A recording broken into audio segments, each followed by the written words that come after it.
My, my sister, we are here. It feels like we've been transported to a different planet, being here in YouTube. But I'm excited that we could do this kind of the first time we did agree to disagree. I think this is almost like week 9 or 10. I don't know, but I think we're here. I don't know Uh, either. I still don't know. but I think the quick background I have you tee us up for this week is just every week we get to come together as a brother and sister and talk about topics that are happening around the culture, the world, and in our communities that people are not doing well online, meaning that it's very polar and you're not really seeing fruitful conversations around it. And part of our story is that we're at a brunch, Insecure came up. There's a swarm of people getting really passionate about it, and we were able to articulate our sides. Maybe I'm Team Lawrence because my name's who knows. And we were able to have a fruitful conversation. But more than anything, I just think it's so beautiful to see a brother and a sister who respect and appreciate each other talking about topics. And so we touch on all of these things that I think everyone's talking about, but in our own way. So that's our tee up. But sis, I'm not even gonna waste any time. I'm gonna let you tee it up. I'm gonna let you jump. So, we're going to start off with the fact that we're going to say rest in power, Yes. John Lewis. We're going to also start like rest in power to the end. And we want to just go ahead and just shout out those people who have served us in so Yes. many ways. Today's topic is really interesting. First, it's going to start off with Amanda Seals. If you have not checked out Amanda Seals' interview in The Breakfast Club, it's phenomenal. And she wasn't comedy, Amanda. She was very, very vulnerable, very, very transparent about the mask we wear. A lot of us are dying behind this mask. And like, especially as a black woman, she talks about how this BT award, she kind of had to do it all herself. She was like this one woman show. And you see Charlemagne, MB, Angela Yee shout her out, praise her up. And she's like, but I didn't want to do that. I am tired of being a strong black woman. I want softness. I want someone to help me. I want to work with people. I don't, she, and I think that's very powerful because we constantly as a society are pushing this narrative of being strong, doing it all by yourself. I'm bad by all, but that's not really fulfilling us. That is really leaving us empty. And then Charlemagne and then Amanda, they talked about strength and vulnerability. If we are honest, a lot of people would agree it is tiring. It does not leave you feeling full, rather empty to do it all by yourself. To feel like you have to do it all by yourself. To feel like there is not someone you can lean on and trust on. That is so depleting. And I think it was so refreshing to hear her share that. Now, I think what else is going on in society is Kanye West. He had a mental break, y'all. I believe, right? I'm not a doctor, that Kanye West is experiencing a mental episode. Kanye West is an amazing artist. And I really feel insulted for Kanye West. Like, I'm his people. When people say, well, he's gonna drop an album. Kanye West has dropped platinum albums without experiencing or exhibiting this type of behavior. And to reduce this man, oh, he's promoting an album, to this is ridiculous. And it shows how in society we can't even be our true selves. Like, we can't even be in need of help because we are constantly being judged. And it's like the curse and blessing of Hollywood. With a lot of to whom much is given, there is much expected. But that allows them not to feel human. So there's also this beautiful moment when I'm listening to Amanda Seals' interview and thinking about Kanye's experience, that you can he not ask for help? Can we not even know that he needs help? Um, is he too great to also be sick and to experience pain and be in need and stuff? I think that is interesting because another thing that Amanda Seals talks about is how she doesn't like dealing with Hollywood. And Charlamagne was opining on that, so was MB. If it's not good for my mental health, I don't want to engage in that. And I think it's beautiful because it is Dave Chappelle who's the first friend to arrive to Kanye. Not to say there's not other friends teeing up, but Dave Chappelle is the person who left the Chappelle show. That was amazing. We all love the shout out to the Chappelle show. But he had to step away because it was no longer providing or serving his mental health. And that is a lot for black people. We don't really walk away from money. And I also think we also sell too much for money. And that is what Amanda's saying. She's like, I'm not going to be on the real, whatever her talk show was, because it was no longer serving me.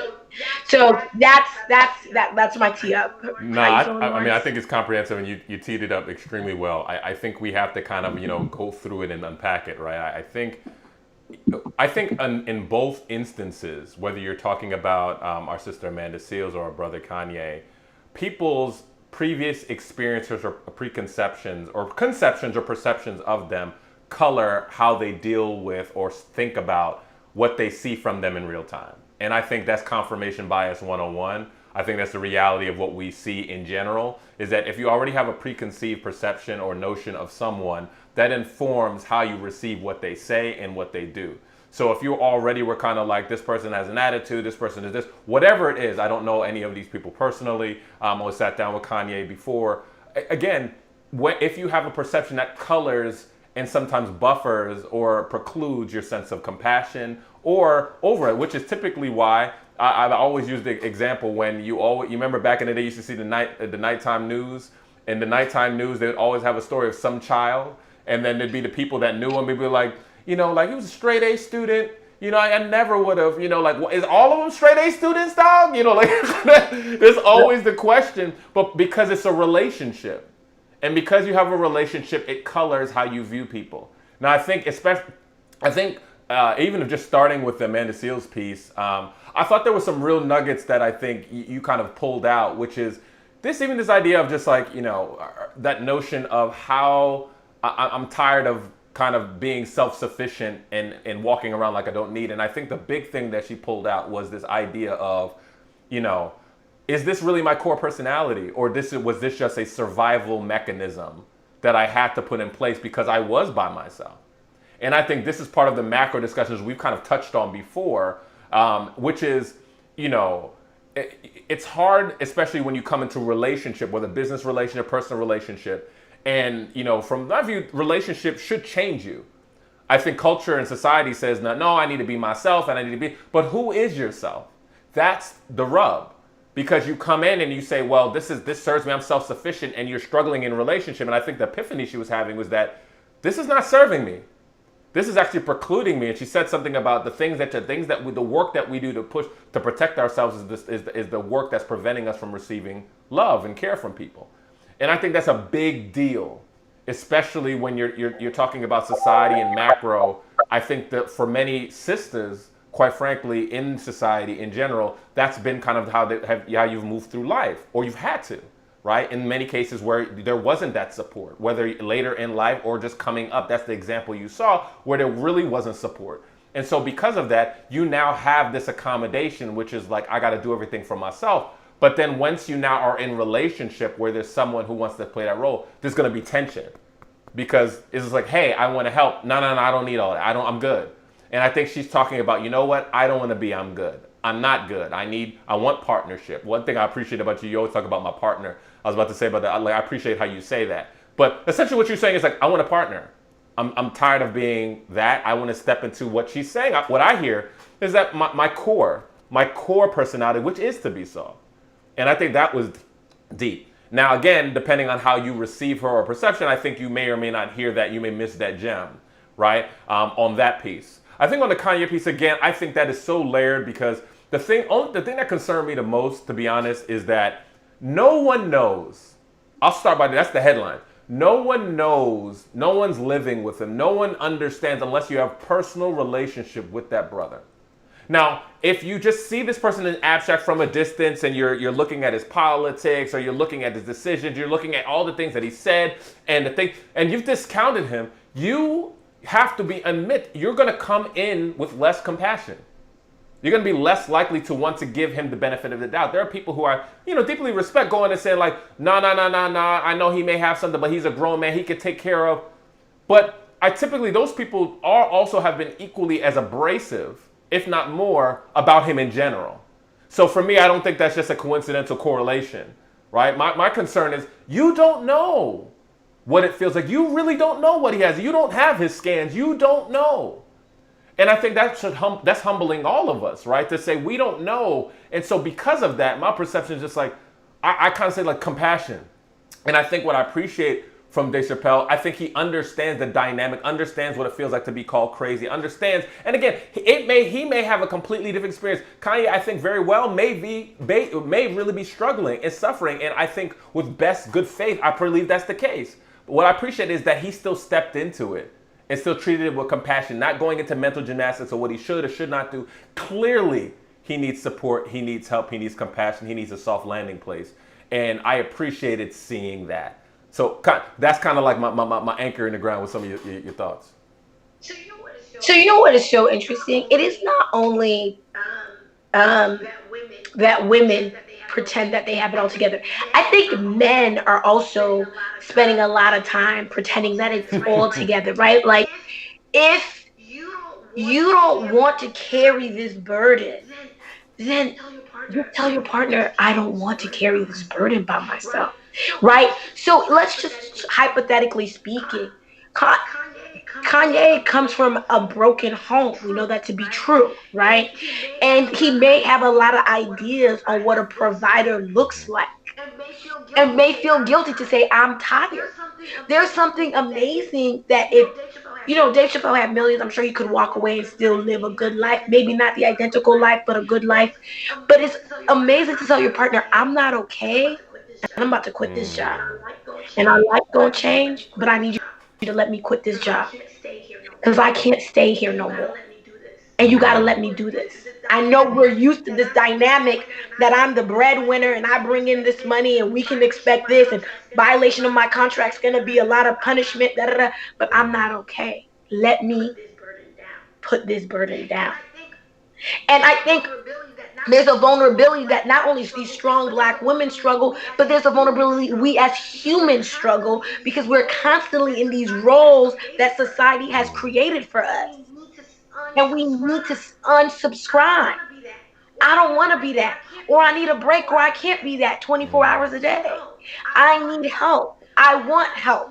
But that is not exclusively that women struggle with asking for that because maybe your mama was single, all this stuff, whatever, whatever, whatever. You become conditioned for whatever the reason is. But men too are playing these gender roles and are under this weight. It is a weight to feel this condition. And I was telling people, it's so refreshing for me. My partner recently told me, like, I long to be a stay-at-home dad. And I was like, wow, this is so beautiful. I've been dating you for so long. I didn't know that this is what you long to do. This is something that might be expected of a woman, but it could be expected of a man. I dream of this too, to be very active, to be very involved, despite society making that a woman's role, right? Like, forget what that is saying. And what I love about what I struggle with this Kanye is that black people, I think we struggle with having compassion because we have a society that has never been compassionate to us. So we don't even know how to model. We are perpetuating the same stress we are receiving. So when you got to do this, you got to do that. But what if I'm tired? What if I'm sick? What if I need help? What if it was easy for John but not for me? We're not even understanding the nuances of human nature because that has never been something that they have done for us. Every time I see this opium outbreak, a part of me is big mad. Everybody knows about addiction. Everyone's super nice. When it was crack and cocaine epidemic, no mercy for us. Prison. Oh, look at you, no compassion. The science behind addiction is not a new science. It is not recently discovered. But the compassion they were given white because white people get compassion, black people don't get compassion. And we are tough on ourselves because people have been tough for us. We really have to break the cycle. When I see people going in on Kanye, I know they're going in on their brother and sister and cousin and friend who are struggling with the same severely mental illness.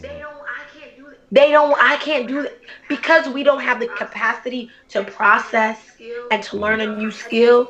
We are perpetuating, honestly, the poor skills that were taught to us, that was given to us. Self-destruction. Mm.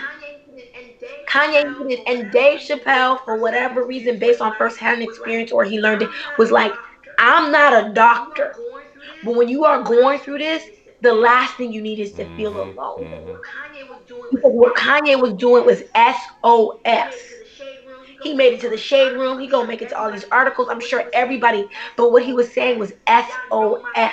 Y'all know my character. If I'm doing this, y'all know something's not okay.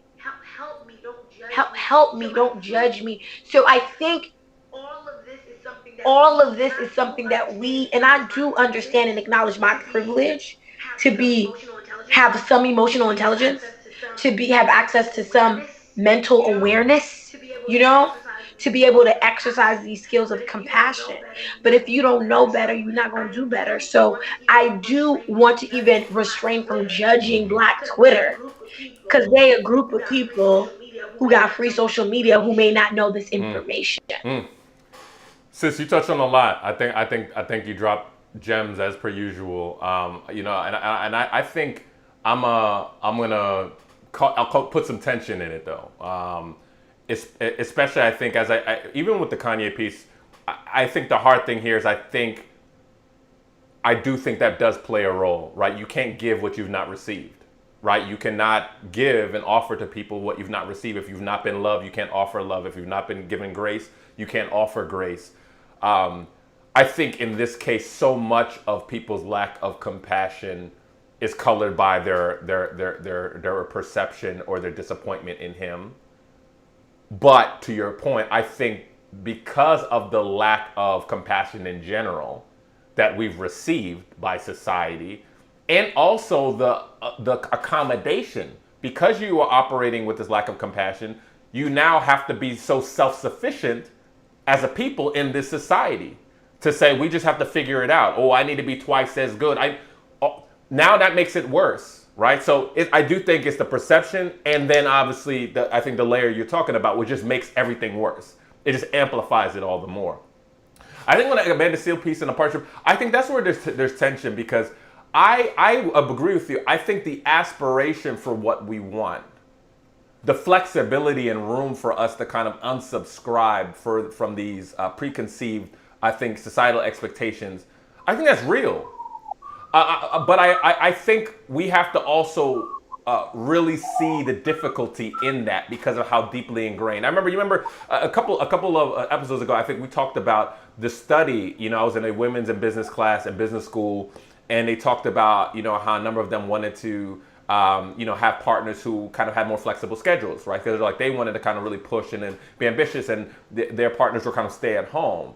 And they kind of came in, we did case studies, and they came in, they talked about how it caused so much issues, and each of them had a divorce, but part of it was because they struggled still internally, even though that's something that they wanted, because it was forward. They still struggle with their internal perceptions, and the struggle was that they struggled to start to respect their partner, because they still had that ingrained view that a man's supposed to do this. So even though they went in with this card, they couldn't undo that sense. And I think similarly that sense plays out, because you're right. As guys, you feel that perception. You feel it. Because you feel that heaviness, but then it's also amplified. I think it's similar to women, and I think you can kind of explain it a little bit more. But for guys, I always say men and women value things differently. I'm obviously being generalizing, but by and large, knowing many type of men, and I haven't met men, we value the same things as women, but at different weights. You'll never really hear guys talking about what's their job? Yes, it's great. It's a plus, but in general, guys are more visual. Guys are more like, how does she treat me? Blah blah blah. Women, you always hear about, is he have a job? He broke, or what does he do? And so in general, if guys see that as this is what is attractive to women, or this is what they say in terms of a responsible man, is a guy that has some sort of stability, security, financial, then naturally they're going to take that on. If, for example, they want to partner with them. That is an uncomfortable truth. It is. Just hear what women say when they talk about a guy. You know what I'm saying? And they talk about this guy, and hear what guys say. And so because of that, which is why you see kind of the dynamics and the different things that we struggle with. So I think I think it's actually affirming your point. But I do think it's very, very difficult, especially when you take what the signals are in society, or signals are between brothers and sisters, right? Around what is what is responsible, what is good, what is important. And I think naturally that plays out in relationship, right? Because now that's what I think this is where the tension comes in. Because at the same time, guys are coming in feeling like they need to be this by this conditioning. As you said, you're subscribing to this, right? Now a woman's coming into this because she's not even conscious that this is a thing. Even in the same way the guy's not conscious that this is a thing. That's the war. And now the struggle is one person says this is just the way I am, and then the other person's blaming the other person. Oh, you should just turn that off. You should unsubscribe as a guy. Unsubscribe from that. Well, you unsubscribe from your joint. So now you kind of have this back and forth, right? And I think that's where it is a conversation. That's where I do think we have to have grace around that. And what I appreciated about seeing what Amanda said is it seems like you're just kind of growing and realizing that. To say, you know what, and I think as brothers, we do need to realize that. But I think the tension we have is that sometimes we feel we don't have a choice. I think maybe the difference is if a woman says, hey, and I'm just going to speak for guys, maybe you guys they may say amen to me. If for certain personalities of guys, if a woman says, you know what, I kind of want to be soft, I don't want to do all this, a lot of guys will be like, amen, okay, whew, we're not going to be battling anymore, right? You know what I'm saying? On the flip side, as guys, we don't feel like we have that flexibility. You can't, because think about where we started our conversation, Lawrence and Insecure. Like, you feel like you cannot, under any circumstance, not be someone who is not providing or at least securing. I'm not saying that's the only way you provide. I'm not saying, we all know that even from a faith-based standpoint. But you feel, as guys, you feel like you don't have that choice. And maybe that's similar to women who feel like in this type of world where I can't rely upon anybody, I don't have a choice even though I want to do it. So what I would say is, I think just to piggyback on something else Amanda said in this interview was, where does that desire come from, right? Where does that desire for a male figure to be a provider comes from, right? So for example, in my life, my father was a teacher, my mother was a nurse, schedule worked with my schedule. So there, my father showed up more in my life. Could pick me up from school dance, can take me to football games, can get to know all my friends. He speaks all these languages. He works in the school system. He understands the school system. So I've had a very present dad. I agree with you. I grew up in a house where my mother's like, my father should be a better breadwinner, and I'm daddy's little girl. So I'm always like, but he showed up in ways that you couldn't because you were always working. So I come from a household where I had told recently my partner and other people that I think adults are doing two things at all times. We are either replicating the childhood we saw and the part we loved, or we are trying to avoid the trauma we experienced as a child. And we are trying to work hard to do one of those two things, right? That is our ultimate goal. So I had a great daddy-daughter relationship, and it was super cool about that. I could do science projects with him, all this stuff with him. I mean, I did math with my dad up into college because he's a math person. So for me and my upbringing, I always could imagine and long for an active father, right? And I'm not that concerned about being an active mother because I had a mother who was loving and caring, and honey, she gonna hold down the fort, but she just had a different work schedule that didn't let her show up and appear. She wasn't, in the DOE, Department of Education, to understand all this cool stuff. So I also have to, as you become an adult and you know yourself, right? TV and society is also telling women, right, that you're not good in math and you're not good in numbers, right? So there's a lot of unlearning women and people are doing all day, every day. If you are blessed to get to the place where you have the space to unlearn, right? Which is what we're seeing in Amanda. But I think a lot of times if I challenge women, black women, especially as to why you want to provide, or some of them would tell you, I just think my friend's man is a provider, or this is what I'm told I need to want. This is what I'm subscribed. And I agree, it's hard to unsubscribe. It doesn't come easy.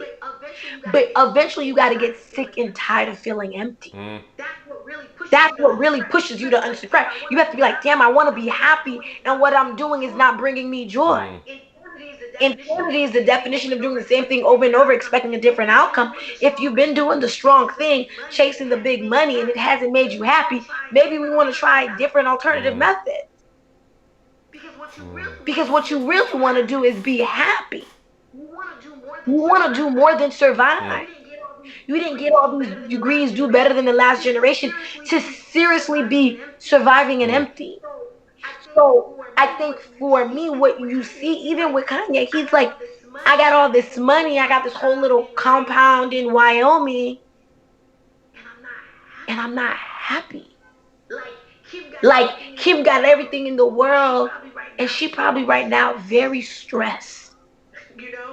You know, because we don't want money, because a lot of us grew up with no money. We think money solves all problems, but I think if our friends with money, lots of money, would report back that it really is comfortable. I'm not saying it's not, but sometimes I'm not happy. Sometimes I'm lonely. Sometimes I'm sad. Sometimes I'm angry. Sometimes I'm stressed. Sometimes I gotta leave the contract and run off to Africa. Like, I struggle with that too.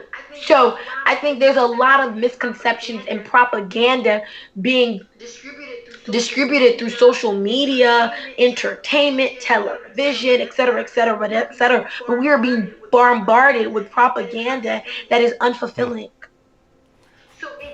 So it does require us to dig deep. But I am very happy to hear that our generation is really having these tough conversations with themselves. Yeah, you touch on a lot, and I think it's a couple things. I think one, you talked about kind of your the family dynamic coming up, and I think that's kind of the case for most people. I think it's the majority. Statistics will show your family of origin has the most formative impact on how you approach relationships. People don't want to hear that, but the research bears that out, right? Whether, like you said, whether you're looking to avoid it or you're unconsciously replicating it, your sense of value, your sense of what this person's role is, your lack of understanding of what this person's role is, or whatever, or you never saw that to begin with, whatever it is that is particularly formative in your life. And I think you talking about your family experiences, like it's keen, right? Where you're like, well, my father was very, very present, but there was still a desire from your mother for him, because your mom had a desire, even though she was in a position that she could provide and do more and do things financially, right? The implications were she maybe wasn't as present. Obviously she loved, but at the same time, she also felt like there was a gap in terms of what this man should be doing. The hard thing I would just share as a man, having that experience because of that context, I can only imagine what that felt like for your dad. But I'm just saying, as a man, you could kind of sit with that. As a guy, because of how we're conditioned, that's like it's almost like a knife. Because on the flip side, it's like our dynamic growing up is like mom has more degrees than my dad. My dad did extremely well, as well accomplished. But my mom, like early on, made more money because my dad was like starting a business. And then when the business took off, my mom was just like, I don't want to be out in corporate, I want to see my kids. So she became a nurse so she could work nights so she could be with us during the day, right? So it was the flip side, but my dad was very present and his view of entrepreneurship, right? But the flip side of entrepreneurship is that it was up and down. So early on, my dad was like just an analyst at, HOK or whatever the architectural firm at that time, and he wasn't making much, maybe, at that time, 60,000 or something, and my mom was making more. And like during that season when he started a business, like my mom put in money for that business. It was their money in their sense. And there was a couple of years where there just wasn't much money coming in. Now, I think this kind of brings me to the point of that whatever it is, I think the goal here is not even so much saying that there is this universal thing that everybody needs to subscribe to. I think we're both clear that's not it. What you do have to be clear is this, that there's a clear expectations between both of you around your expectations of one another, right? That's where the tension happens, because my mom was okay with that risk, right? And I kind of similar, so then when things hit, a lot of people like to say, oh man, you guys did okay and blah, blah, blah. I'm like, it's kind of like, you weren't with my mom shooting in the gym, dude. You weren't there in them early years, right? But my mom bared with that because she knew who she married, right? And it provided for the family because they were on the same page. My mom didn't want to be that person, right? And I think I somewhat sit in that kind of experience myself. We're saying, being an entrepreneur and doing that, There's like feast and famine sometimes. Sometimes things are really, really good, and sometimes the beginning of the year is just like, oh man, it's tough. Now, how do you experience that when you have a partner that may actually have that desire? So I think either in all cases, to your point, it's being clear about like where you are, being really clear about where you are and what your expectations are. And I would challenge, because I think, my perception, I think as an individual guy and from someone just observing and seeing, is that because I have this perception, by and large, most women will fall in the line of what Amanda Seales said, which is like, I don't want, ultimately they're gonna get to a point where like, I don't want to do this. I'm not saying that's all. I'm not saying that's all. But I'm saying that that's been my experience, that most women are kind of like, I want a guy who's financially secure, who can do that. That will always be something that weighs, right, on me, right? And I think the reality is that because we're not complete yet, because at the end of the day that we're still evolving, and we're going to be evolving till the end of time, you just have to be with someone who just understands where you're at and can roll with that, right? Can roll with that. And I think it's very important. I think lastly, you did make a point around money not being the primary driver. I think that is keen across the board, right? You see people who are in a position of, let's say, they're privileged financially, but still do struggle. They're struggling. And so I think there's something to be said about what really are we aiming for in life. And I think in both cases, both people, not to equate their standing, just so we're understanding, we frame this around, Amanda's kind of like a mental revelation, and also kind of Kanye's kind of mental challenges, it seems. I think the reality is that the importance of relationship and partnership.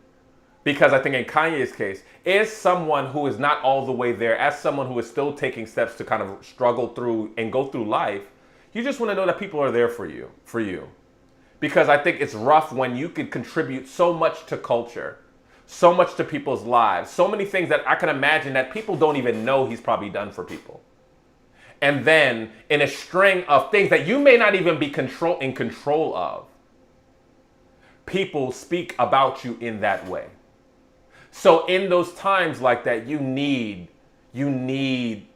some real people, some real partners in your life. You need the Daves. You need a family. And I just want to make a note as well about perception, not knowing what's the dynamic, not knowing what's going on in their household. I do have just so much compassion for a family, knowing many families who have had to navigate a family member who is dealing with so many different ranges of mental health challenges. I have so much compassion for them, right? Because no one knows what it feels like or what that looks like. It's not easy. And clearly that shows people's ignorance and a lack of compassion to be able to think that. And I think similarly for Amanda, I think what I heard in her vulnerability, I think she's just like, I don't want to do this by myself anymore. I want a partner. I'm lonely. That's what I heard. I heard that she saw there was a cost to me being a certain way. I heard that. By me showing up like this, even though it was my survival mechanism, it pushed many people away who tried to love me. And this is not serving me, nor do I want this. And in both cases, it still lands, I just want partners. I just want people there for me who will just be with me on the journey. And I think we all want that. But see, this is the thing, the tension I'm having is like, we all want that. But it's not okay if women can lay down their burdens and the man can't. And what I hear from you is that you think that the female population is not willing to truly, in a true sense, let a man lay down the burden. And I always give people this example. So I love a good cleaning service. I love to drop off my laundry. I'm looking for some housewoman to keep the house kept. You got to go ahead and pass me along. You got to go talk to a friend or something because I'm not the one. So when I lived in Carroll Gardens in Brooklyn, oh, beloved Brooklyn. I live in Harlem now. But when I lived in Brooklyn, I had to bring my stuff to drop-off service before I knew that they would come and get it. Okay, so my partner meets me when I was living in Brooklyn, and he would help me drop off my stuff. And he was like, why are you dropping it off? Why don't you just do your own laundry? So we would have laundry days, and we would do laundry together, right, in the laundry house. And that turned into, when he does laundry, take my stuff with you, do my laundry too. And one day he said, I want to do your laundry. I got to be honest with you, I really don't want to do it. A year and a half. He's like, I don't want to do it. But it was okay for me. Just tell me. And I say this because men should be like, I know I'm used to me doing this, but I don't want to do this. Mm-hmm. Like you should be able to hear that. Like just like a woman is like, yo, I've been doing this. Like I'm at home, I cook, I clean, I take off. I don't want to do this by myself. I want help, whatever that looks like. Whether it's that cleaning lady, the nanny, whatever the case is. I think men should be able to say that too, because that's what a true partnership is. I don't want to be your partner if you can't be truly vulnerable with Mm, me. mm, mm, mm, mm, So if you telling me that job is sucking the life out of you, and we are accustomed to living with the salary that job provides, but you have to go. We can talk about you having to go. And what I think women want is like, babe, I'm going to leave this job. And this is what our new life is going to look like. This is what the plan's going to be.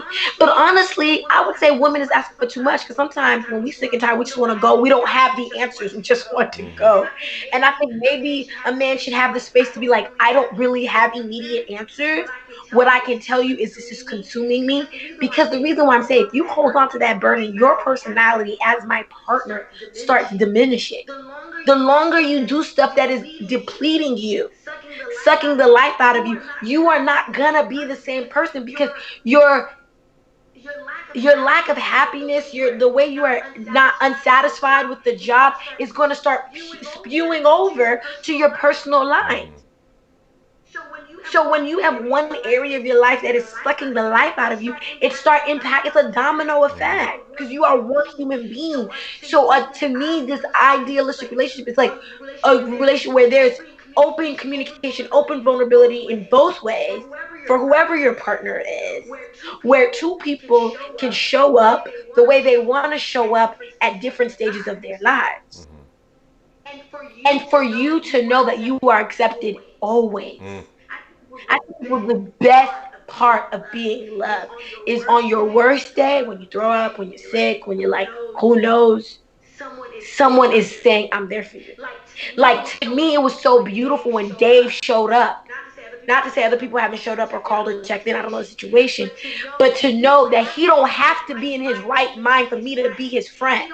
He don't have to say or tweak the right things for me to be his friend. He's my friend, period. mm-hmm. There's no condition on that. There's no contingency on that. Mm, Period.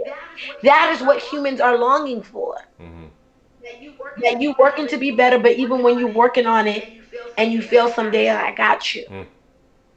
Yeah, I'm with it. I just think that you just have to have expectations and be on the same page with the people that you're with, and because I don't think the vulnerability, that space, right, is vital. Like you said, I don't think that's a gendered thing, right? We want to be vulnerable. You want to be safe. You want to know that, hey, if this is what we need to do, you're still going to roll with me. I think the reality is that you just have to know you have a partner who will be willing to roll with you in that, because the reality and the truth is not every partner is. They're not, right? And I think God, like if like I think the thing you even talked about, even think about your surprise when your partner even threw out like, I want to be a stay-at-home, dad, right?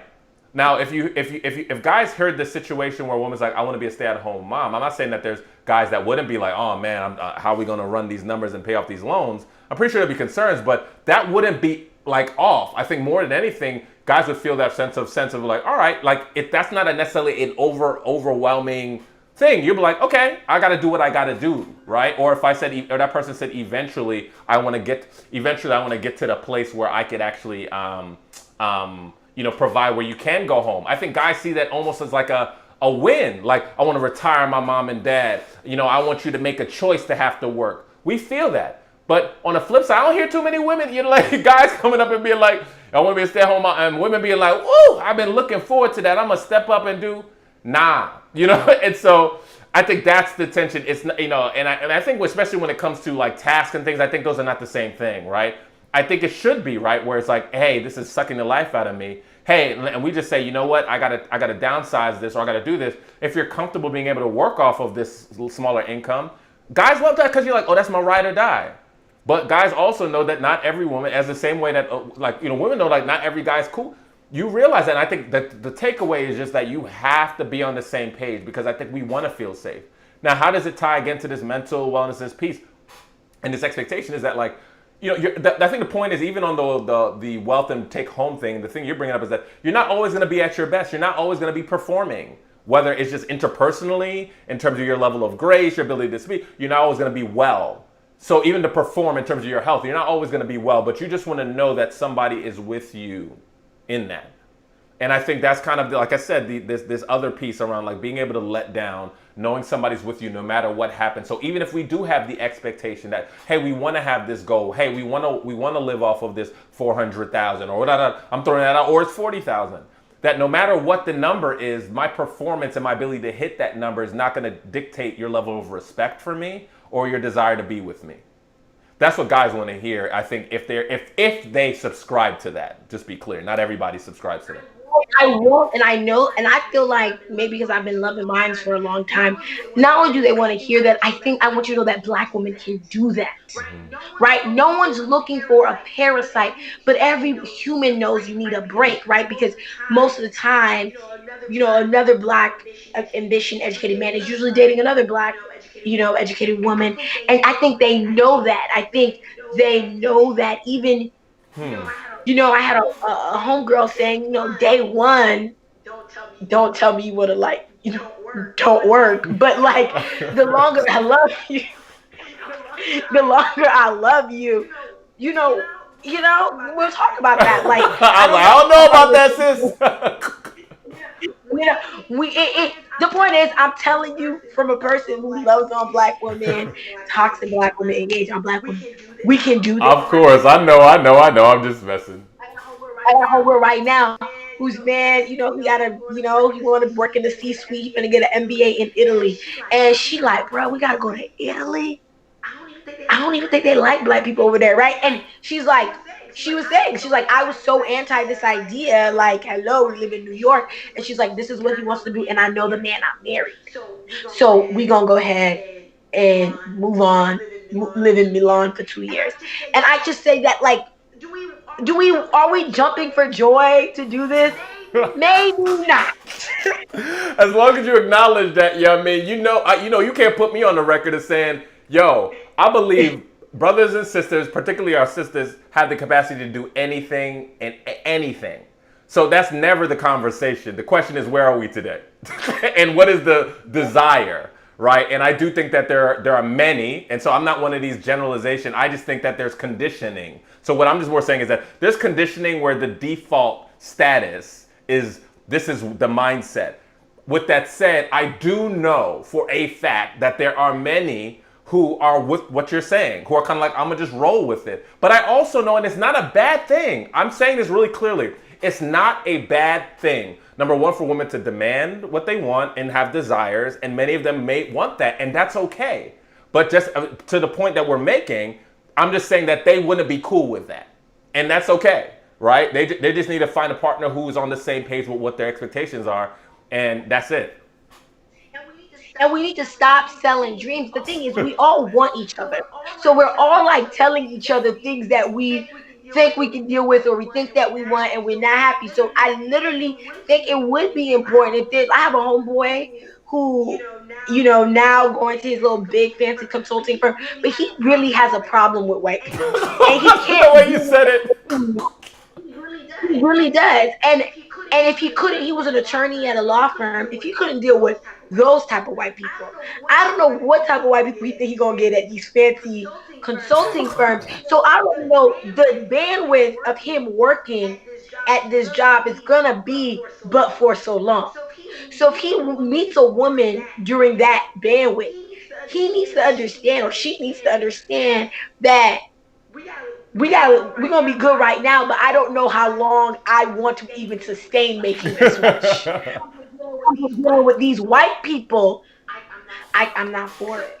So, I think that's another thing that we come into this conversation, just being very transparent. Like, I'm very, like I told you, I'm not this cleaning, home kept person. I need cleaning services. I need to drop off my laundry. So, and I tell you from jump, so you know what you get. I'm not a perfect human being. I'm not going to pretend to cook, clean, and do all this because society tells me that's what keeps a man. Like, I'm not going to even, we're not going to even do this. So I do think men need to be a little bit like, yo, I'm a workaholic, or I'm working hard to get certain things, but I think I could live comfortably and be happier at this level, and I'm not going for C-suite, and that's okay for Yeah. me. Like, is that okay for you? Like, these are conversations I think people need to be having early on, but we want so much to keep one another. Sometimes we be lying to Yeah. ourselves Yeah. on what we can't sustain. I think I think this is a good place for where we're at. I think based on where we started this conversation and kind of the topic around, just kind of like, even when Amanda says there's this idea of like, who am I and who have I had to become? The core of who am I really and and versus who I've had to become. And now I'm getting this realization that that wasn't me. I think at the end of the day, we have to be that makes this kind of journey a bit of real soul searching, because you have to be being honest about what you want. You have to be clear that your wants are based on who you really are, right? Because if I am coming as the accommodated me, meaning this has been me because I have to survive, right? What's going to happen is that's going to shift. And the truth is, let's to put that out there in general, whether we're talking about marriage partnership, people change. People change. Their ideas change. The hope is that the core foundational things, that if just from an integrity standpoint, those things that you agree to don't change. Not like, what I'm saying? Those core things. But, people do change their ideas, their sensibilities, their things. And, but I do think when it comes to this notion and this view, I think what I am hearing a lot of is just like, man, we have to be honest with ourselves before even the conversation happens. I think this is where the counseling comes in. This is where your community comes in, and say, you know what? Let me really take a hard look at my life. Let me look at my family. Let me look at the patterns. Let me look at these things.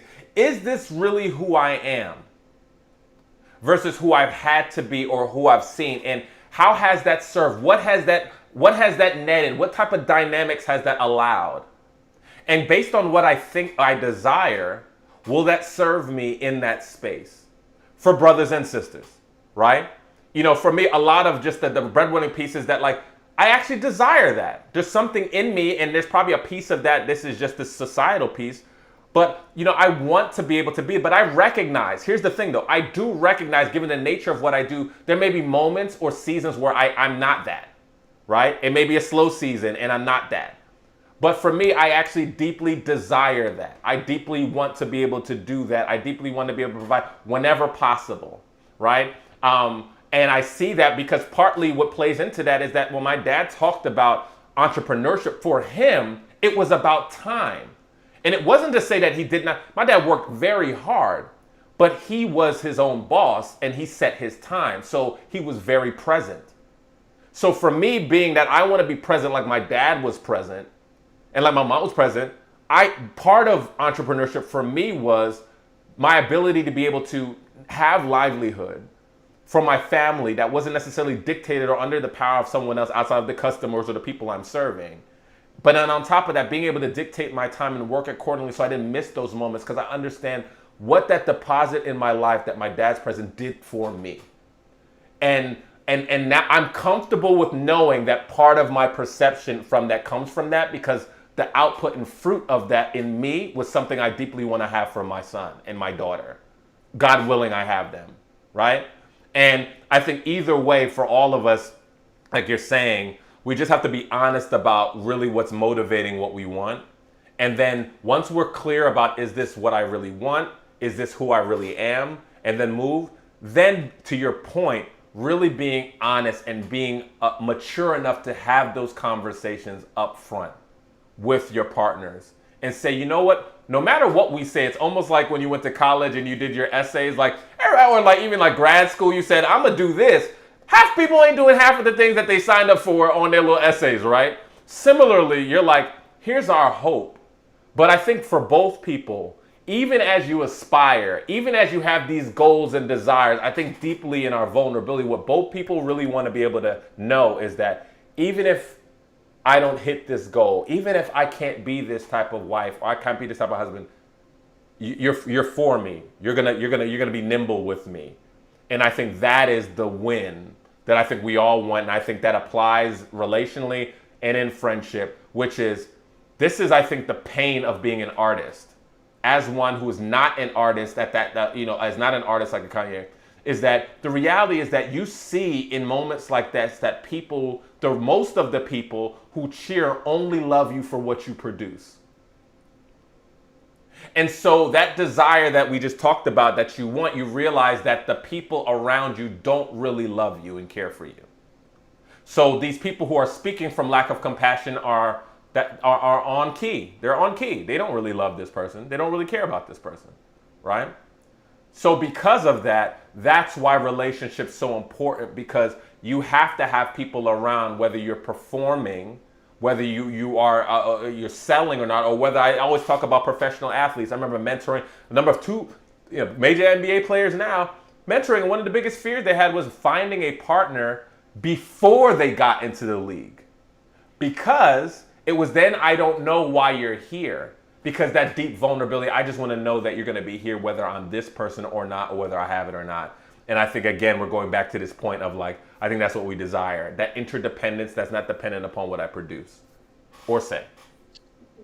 Yes, I think this is a perfect place to close. I think you hit it home. We've tied it up. Our amazing Amanda Seales interview, that was really enjoyable. And like our Kanye West that is happening right now. And yeah, I think this is just a good place to end. I think people want to be loved for who they are throughout the stages in their life. And they want to be loved. And that's it. That's it. Just for who they are. And there's some work we have to do to show up in our true self, not our survival mode self, not our facade, not the mask, because nobody wants to die under the mask alone and lonely.